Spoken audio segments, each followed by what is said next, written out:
Hello friends, मेरा नाम अजय सिसोदिया है और आप देख रहे हैं लारवेल 10। तो आज हम डेटाबेस के बारे में बात करने वाले हैं। लारवेल हमें दो फीचर्स देता है, eloquent ORM and query builder. तो आज हम देखने वाले हैं एलोक्वेंट ORM के बारे में, क्वेरी बिल्डर देखेंगे नेक्स्ट वीडियो में। तो ORM is object relational mapper. दोस्तों यहाँ पर हमें ORM ORM की हेल्प से डेटाबेस को हैंडल कर सकते हैं। यानी कि डेटाबेस में आप जो टेबल होगी उसमें आपको डेटा ऐड करना, डिलीट करना, रिट्राइव करना, अपडेट, वट। तो ऑब्जेक्ट रिलेशनल मैपर। और सेकंड है क्वेरी बिल्डर। ठीक है, तो मैंने दोनों का एग्जांपल दिया है। नीचे क्वेरी बिल्डर को कैसे यूज करेंगे, नीचे ये देखेंगे तो एक क्लास होती है, इसमें फर्स्ट क्लास होती है डीबी की। उसके अकॉर्डिंग नीचे आपको मैंने यहाँ लिखा हुआ है, नेक्स्ट वीडियो में बात करेंगे इसके बारे में। और यहाँ हम बात करें एलोकेंट ORM, जो कि डिफ़ॉल्ट इंक्लूडेड होता है लैरावेल फ्रेमवर्क में। सिर्फ हमें एक मॉडल बनाना पड़ता है, क्रिएट करना पड़ता है, और ऑटोमेटिकली वो मॉडल जो होता है डेटाबेस की जो क्लास होती है उसके साथ मैपिंग उसकी हो जाती है। और इस तरीके से हम डेटाबेस को हैंडल कर सकते हैं। अब देखिए यहाँ पर नीचे मैंने दिया हुआ यूजर नाम का एक मॉडल मैंने क्रिएट किया, मान लीजिए लैरावेल में। तो मेरे पास डेटाबेस में एक यूजर्स नाम की एक टेबल होनी चाहिए। तो जैसे ही आप यूजर मॉडल क्रिएट करेंगे तो वो मैप करेगा यूजर्स नाम की टेबल से। अगर आप पोस्ट नाम का मॉडल क्रिएट करेंगे तो वो डेटाबेस में जो पोस्ट्स नाम की टेबल होगी उससे मैपिंग करेगा। तो इस तरह से हम फिर मॉडल की हेल्प से डेटा को रिट्राइव कर सकते हैं, डिलीट कर सकते हैं और अपडेट कर सकते हैं, यानी कि हैंडल कर सकते हैं। तो ये एक हमें डेटाबेस को एज अ ऑब्जेक्ट हम यूज कर सकते हैं इससे। और ORM में एब्स्ट्रैक्शन लेयर होती है ऑन द डेटाबेस इंजन। ठीक है, एप्लीकेशन का डेटा स्टोर कराने के लिए। तो यहाँ पे देखिए इस तरह से हमने यहाँ पर सेव करके मैंने बता दी एक मेथड।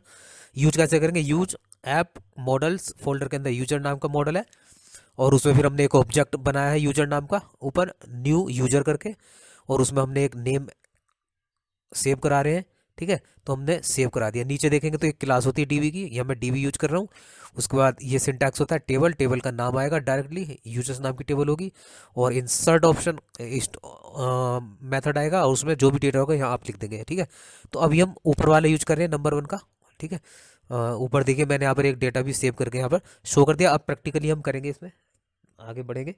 तो अभी मैंने दिखाना था आपको, तो डेटाबेस में डेटाबेस को हैंडल करने के लिए आपको दो फीचर्स मैंने बता दिए।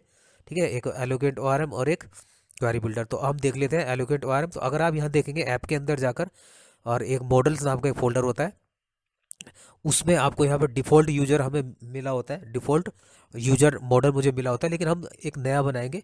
ठीक है, तो यहाँ पर मैंने ओपन कर लिया है टर्मिनल, Ubuntu 22.04। यहाँ मैंने लॉगिन करा लिया। अब देखिए यहाँ पर ये याद रहे, एनवायरनमेंट फाइल में आपको डेटाबेस का नाम यहाँ पर होना चाहिए, और यूजर नेम और रूट पासवर्ड। ठीक है, तो अब यहाँ मैंने माई स्क्वल का कमांड चला लिया। ठीक है, मैं आ गया शो डेटाबेसेस। तो यहाँ पर जितने डेटाबेसेस हैं, ठीक है, लैरावेल 10 यहाँ पर है हमारे पास। ठीक है, कंफर्म हो गया है, लैरावेल 10 नाम का डेटाबेस हमारे पास बना हुआ है। तो यही मैंने ENV फाइल में वहाँ पर कॉन्फ़िगर किया हुआ था। अब मैं इसको यूज कर लेता हूँ, यूज लैरावेल 10।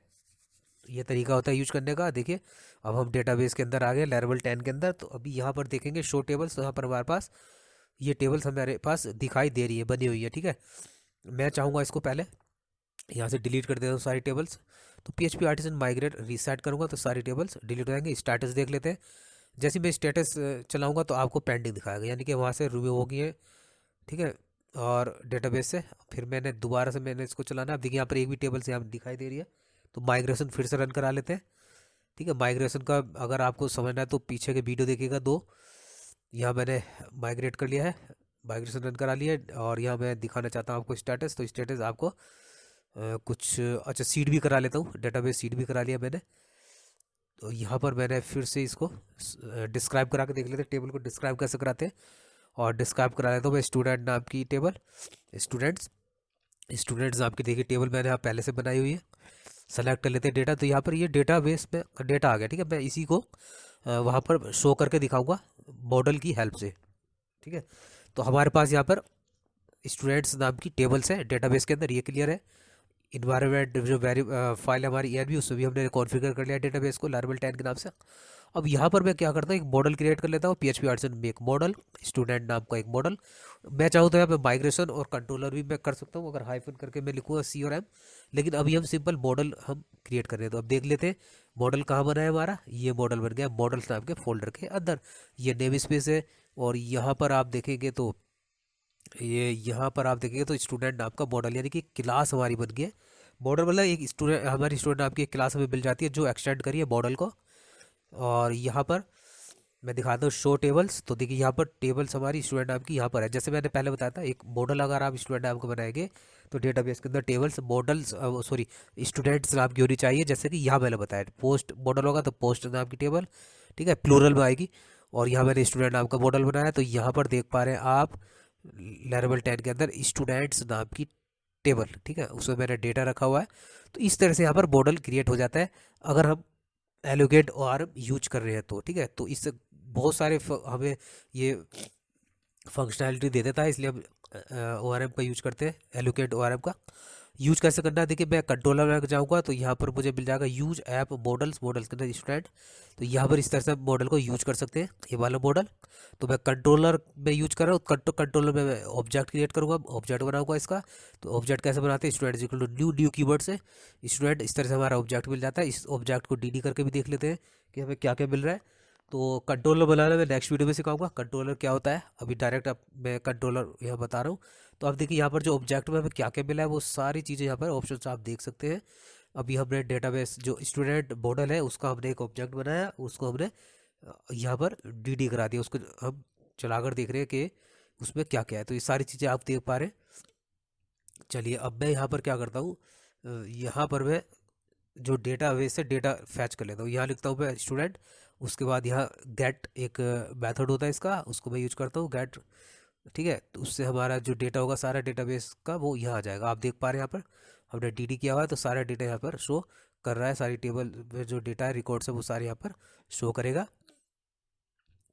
तो इस तरह से हम मॉडल यूज करते हैं डेटाबेस को हैंडल करने के लिए, मॉडल का यूज किया जाता है। तो अब देखिए यहाँ पर मैं एक व्यू फाइल मेरी पहले से बनी हुई है, इस डेटा को मैं पास कराऊंगा व्यू फाइल में। या आप ये भी कर सकते हैं फाइंड वन, ठीक है। अगर आप कोई अगर आपको ID पता है फाइंड करेंगे वो अब आगे देखेंगे आने वाले उसमें, ठीक है। तो अभी इस तरह से आप देख पाएंगे, यहाँ पर देख पाएंगे जो भी डेटा आ रहा है, तो वो हम नेक्स्ट वीडियो में देखेंगे जब हम डेटा को एडिट करेंगे, अपडेट करेंगे, जो भी करेंगे। तो इस तरह से दोस्तों एलोकेट ORM को हम यूज करते हैं। अब जितने भी मॉडल आपको बनाना चाहे तो मॉडल बना लीजिए, उसके अकॉर्डिंग आपकी डेटाबेस में टेबल्स होनी चाहिए। तो ये ऑटोमेटिकली ORM क्या करता है,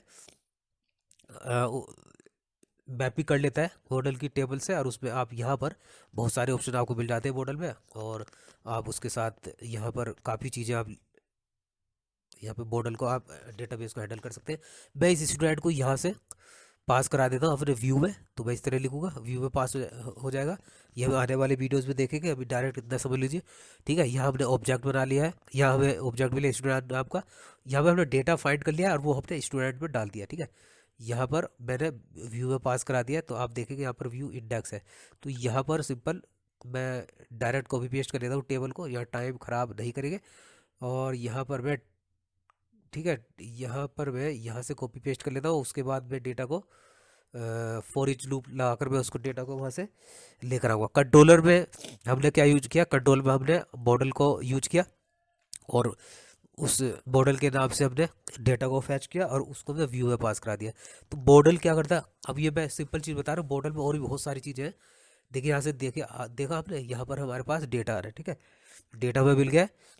और मैं यहाँ पर माइग्रेट यहाँ DB सीड कर लेता हूँ, 8 से DB मैं और रिकॉर्ड सीड कर लेता हूँ। रिफ्रेश किया तो देखिए और रिकॉर्ड आ गया। और इस सीड करने पर भी, सीडिंग पर भी मैं वीडियो बनाऊँगा एक। तो अब ये इसको सिस्टमेटिक कर लेते हैं, यहाँ से अब क्या कर लेते हैं, फॉर ईच लूप लगा लेते हैं।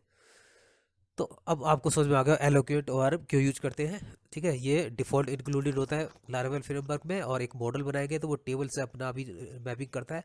और मॉडल का यूज करते हुए हम डेटाबेस को हैंडल कर सकते हैं, ठीक है। इसको मैंने रिफ्रेश किया, मुझे सिर्फ यहाँ लिखना होगा स्टूडेंट, फॉर ईच आपको आता होगा, ठीक है। और यहाँ मैंने लिखा ID। तो ये क्या करता है ORM हमें डेटाबेस को एज अ ऑब्जेक्ट यूज करने का मौका देता है। और देखिए यहाँ पर डेटा हमारा यहाँ पर शो हो गया है। अगर दोस्तों वीडियो अच्छा लगेगा तो लाइक और शेयर सब्सक्राइब जो करें, इससे हमें मोटिवेशन मिलता है। और नेक्स्ट वीडियो में मैं क्वेरी बिल्डर लेकर आऊँगा, उसके बाद कंट्रोलर्स। तो सारा बेसिक अब देखेंगे, स्पेशली फॉर बिगनर्स के लिए वीडियोज़ में बना रहा हूँ। और यहाँ पर देखिएगा ये रहा मॉडल इस तरह से मैंने बनाकर दिखाया था, सिंपल ही क्लास होती है। और इसमें अगर देखिए यहाँ पर अगर आप क्रिएट फंक्शन का यूज करें तो आपको प्रोटेक्टेड फ्लेबल का यूज करना होगा, तभी डेटा उसमें सेव होगा। फ्लेबल, और फ्लेबल में जो फील्ड नेम है जिसको आप डेटा टेबल में सेव कराने वाले हो, मैंने इनको कमेंट कर दिया, अभी हम यूज नहीं कर रहे हैं। अगर आप क्रिएट फंक्शन का यूज करेंगे तो तभी आपको करना होगा। और भी बहुत फीचर्स हैं, आप टेबल का नेम लिख सकते हैं, आप प्राइमरी की डिफाइन कर सकते हैं। तो बहुत सारे यहाँ पर हमें ऑप्शन मिल जाते हैं, इसलिए हम डेटाबेस यहाँ मॉडल यहाँ पर क्रिएट किया जाता है। क्वेरी बिल्डर देखेंगे नेक्स्ट वीडियो में, ठीक है। जबकि क्वेरी बिल्डर जो होती है, क्वेरी बिल्डर होता है फास्ट होता है, उसमें क्वेरीज फास्ट रन होती है। लेकिन मोस्टली यूज किया जाता है एलोकेट और ये छोटे प्रोजेक्ट के लिए, और क्वेरी बिल्डर बड़े